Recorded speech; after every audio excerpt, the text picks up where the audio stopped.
Today's daf is daf Chof Dalet, and we're going to begin with V'lo Chayish, which is approximately 10 lines down from the top.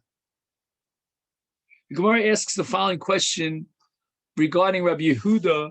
V'lo Chayish Rabbi Yehuda levikias nod. Is it really the case that Rabbi Yehuda is going to rely on the fact that the node is solid, it's not going to break, and therefore we can make this Tanai and assume that there'll be a hafrosha tomorrow of Truma, Meiser Rishon, Meiser Sheni. From Midik Tani Seifa, Amru Lo Rabbi Meir, the Brisa records the argument of Rabbi Yehuda and his Seah against Rabbi Meir. Iyatomoda Shema Yibaka Hanod, meaning even if you rely on Brera, as we discussed yesterday, but nevertheless, you have a problem of Shema Yibaka Hanod. If Yibaka Hanod, there's no wine to be mafresh, and whatever wine you drank is tevel. V'nimtza zeh shoseh tefillin mafreya. Amalahu lichshei yibaka. And Rabbi Meir replied in a certain, like a facetious way, I'll worry about that if it happens. I have no reason to worry about it. But Michlal, we see by implication from the underlying assumption, the premise of Rabbi Yehuda's question, that Chayish Rabbi Yehuda lebikias nod, that he in fact is worried and concerned about the possibility that this wineskin might break and the wine will come down. So how can you tell me that Rabbi Yehuda is not concerned about bikias nod? And the Gemara answers, Hasam Rabbi Yehuda hu deka'amar leRabbi Meir. It's Rabbi Yehuda's arguing against Rabbi Meir.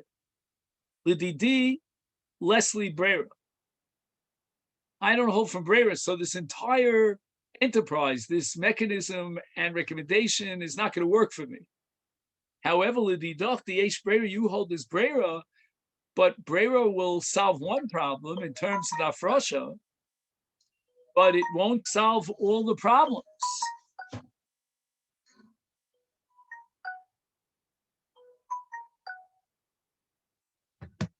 Because we have another basic problem, and that is we don't understand how it's possible to rely on the fact that the wine will remain inside the casket, inside the node, and it won't break. And especially according to you, Rabbi Meir, that you hold that Chayshina Lemisa, then why don't you be consistent and be Chochesh for B'kias Hanod? Amalei L'chshei Baka. Rabbi Meir responded that I don't have to worry about the possibility of B'kias Nod, and I rely on Brera, so my recommendation about the Afrosha is valid, and Chayshina Lemisa, that's a different problem, because Misa Shchicha, as we discussed yesterday. Lo Chayich Rabbi Yehuda Lemisa, and Rabbi Yehuda is not worried about the eventuality of death.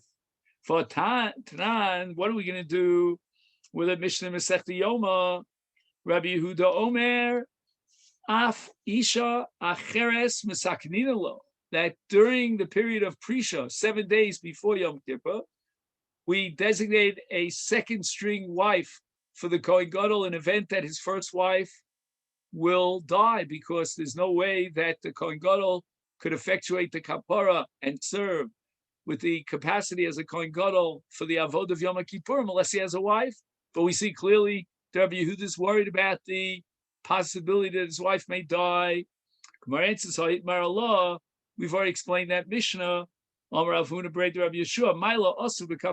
regard to Yom Kippurim, where the entire enterprise of kapara for Klal Yisrael is contingent upon the validity and the capacity of the Kohen Gadol to operate on behalf of Klal Yisrael. There's too much at stake over here. We got to up the antes and guarantee that in event of something that we don't even have to be chochesh for, that his wife may die, we have another wife already lined up.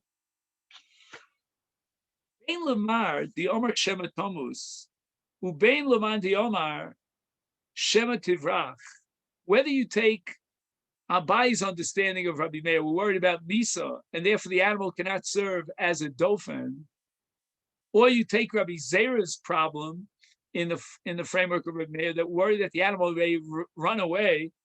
In both cases, Midoraisa apparently, both Abayi and Rabbi Zera agree to the fundamental principle that Mechia Ma'aliyah, that on a Doraisa level, we have a Mechitza. An animal could serve as a Mechitza. Rabbanan who did Gazrube. Rabbanan disqualified it for one of two reasons, Abayi L'tameh and Rabbi Zera L'tameh. Elameata. Now I don't understand one statement of Rabbi Meir. Rabbi Meir Titami Mishum Golel. How could Rabbi Meir say that an animal that was used to cover an aron does not contract tumah? The Rabbanon could be machmir and institute gzeros, asus yag Torah, but the Rabbanon cannot remove a chumra doraisa, an iser, in this case tumah doraisa. How then could Rabbi Meir say that because it's an animal, it's not makabel tumah? Aloma Tanan, Rabbi Yehuda Metame Mishum Golel, Rabbi Meir Metayer. Rabbi Meir says that there's tara on this animal. It must mean that there's some sort of din doraisa here, that this cannot serve as a mechitza. Ella Amar Rav Acha Bar Yaakov. Now the Gemara offers a new interpretation, fresh new interpretation of Rabbi Meir. Because Rabbi Meir called mechitza shomedes beruach ein eino mechitza. There's a psul doraisa in hilchas mechitza as far as an animal is concerned. It does not live up to the requirements of a mechitza on a doraisa level, because a mechitza has to be omedes. And if you take a look at Rashi, Rashi says that 3 lines before the end of the Yom, the Ikra Mitosa Davar She'ein Mamishu, which means that we need something tangible. What keeps this mechitza standing up? It's the Ruach Chaim. And this is a Davar She'ein Bo Mamish. Now, this seems to be a halacha doraisa. The Gemara doesn't ask me nani mili. Apparently, Iboy say Makra, Iboy say Misvara. Rabbi Meir finds the logic here so compelling that it creates a din doraisa. Partition that is a davar she'ein bo mamish, it's not tangible, is not a mechitza. And here, what keeps the animal standing straight, tall as a mechitza? The animal is serving as a mechitza because of the Ruach Chaim. That's what's called Omedes Beruach. Its vitality and its life is because of its Ruach. And that is something which is not tangible. It's a Davar She'ein Bo Mamish. Ika Diamri. We have another transmission of the statement of Rav Acha Bar Yaakov, Kosovar Rabbi Meir, Kosovar Rabbi Meir, Kol Mechitza She'ena, Omar Rabbi Acha Bar Yaakov, Kosovar Rabbi Meir, Kol Mechitza She'ena Asuya Bidei Adam, Eino Mechitza. We need a man-made mechitza in order for it to qualify as a mechitza. Now, at the face of it, this Gemara cannot be read and translated literally, because we know that there are millions of mechitzas out there that are created in nature and not by any intervention or human activity, and yet they qualify as a mechitza. What is Rav Acha Bar Yaakov saying here in the context of a psul of disqualifying an animal? So the answer apparently is Eina Suya B'dei Adam. Take a look at Rashi. Rashi says, Lav bidei Adam, who sharei ein ruach biyodo lenafcha. So Rashi puts the emphasis on biyodo. Man has to have the capacity to create the mechitza. It could be the mechitza was created in nature. Let's say a boulder fell out, created a cavity, and there's mechitza, the sides of the mountain or whatever it might be. That's fine because man could have actually, with his own two hands, he could have removed the stone and created the mechitza, but not in the case of ruach chayim.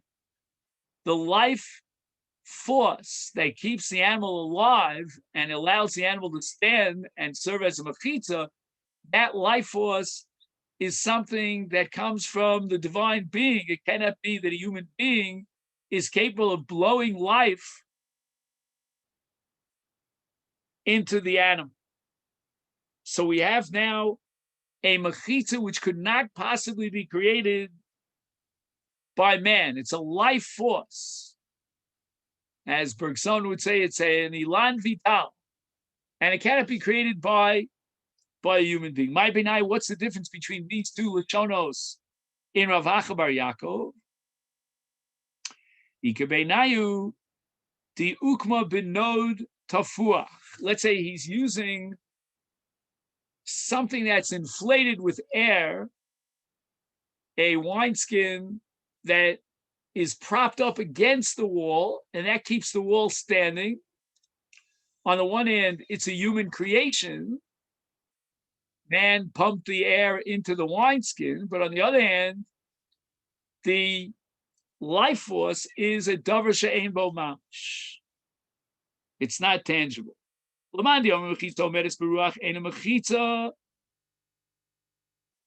If you're telling me that the reason why a mechitza of an animal is invalid is because ruach, omedes beruach, does not create a mechitza, valid mechitza. This is another scenario of omedes beruach. It's the ruach inside the wineskin that is keeping the wall from falling, and therefore it's invalid. But lamandi omar eina asuya b'dei adam.